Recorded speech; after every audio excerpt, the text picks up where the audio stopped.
For ever అంటూ సాగే James bond theme song చాలా మందికి గుర్తుండే ఉంటుంది. అత్యంత కఠినమైన లోహంగా వజ్రాన్ని చెప్తుంటారు. ఇప్పుడు కఠినమే కాదు, అత్యంత ఖరీదైనదిగా కూడా ఓ వజ్రం రికార్డ్ క్రియేట్ చేయబోతోంది. మన దగ్గర లభ్యమై దేశాలు దాటిన the Golconda royal blue diamond గురించి ఈ ఇంట్రో అంతా. సరిగ్గా 2 నెలల తర్వాత న్యూయార్క్ సిటీలో ఈ బ్లూ డైమండ్ వేలానికి రానుంది. ఆ వేలం పాటలో కనీసం 300 కోట్ల రూపాయల ధర పలుకుతుందంటున్నారు. ఆ విశేషాలు ఈ స్టోరీలో చూడండి. కొల్లూరు గనుల్లో పుట్టిన వజ్రమది.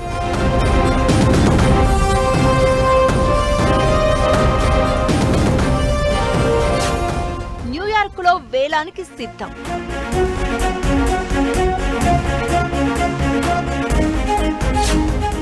కనీసం 300 కోట్ల ధర పలికే అవకాశం.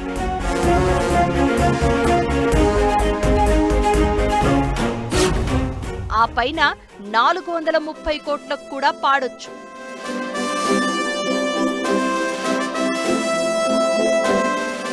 అత్యంత అరుదైన బ్లూ డైమండ్ కేటగిరీకి చెందిన ఓ వజ్రాన్ని మే 14న అమెరికాలో వేలం వేయనున్నారు. ఒకప్పుడు భారతదేశ రాజవంశస్థులు ధరించిన వజ్రంగా దీనికి ప్రాచుర్యం ఉండగా, జార్ అనే పర్షియన్ కంపెనీ అంచనా ప్రకారం కనీసం 300 కోట్ల నుంచి 430 కోట్ల వరకు ఈ డైమండ్ ఖరీదు ఉంటుందంటున్నారు.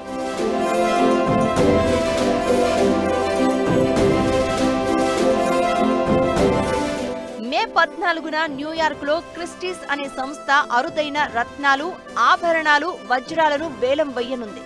ఇందులోనే ఒకప్పుడు ఇండోర్, బరోడా రాజవంశస్థులు ధరించిన గోల్కొండ బ్లూ డైమండ్ ను కూడా వేలానికి పెడుతున్నారు. ఈ అరుదైన నీలి వజ్రం చరిత్ర చూస్తే ఆంధ్రప్రదేశ్ లోని గుంటూరు జిల్లా కొల్లూరులో ఈ వజ్రం లభ్యమైందని చెప్తారు. ఆ తర్వాత ఇండోర్ ను పాలించిన మహారాజా యశ్వంతరావు హోల్కర్ 2 దగ్గరికి చేరిందట. ఆ తర్వాత 1923లో మహారాజా తండ్రి దీనిని ఓ బ్రాస్లెట్ లో పొదిగించారు.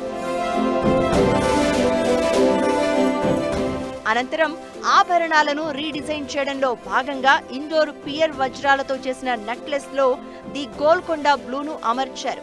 దీనికి ఆధారంగా అప్పటి ఫ్రెంచ్ పెయింటర్ బెర్నాల్డ్ బౌటెట్ ది మౌన్వెల్ గీసిన మహారాణి చిత్రపటంలో ఈ నెక్లెస్ కనిపిస్తుంది.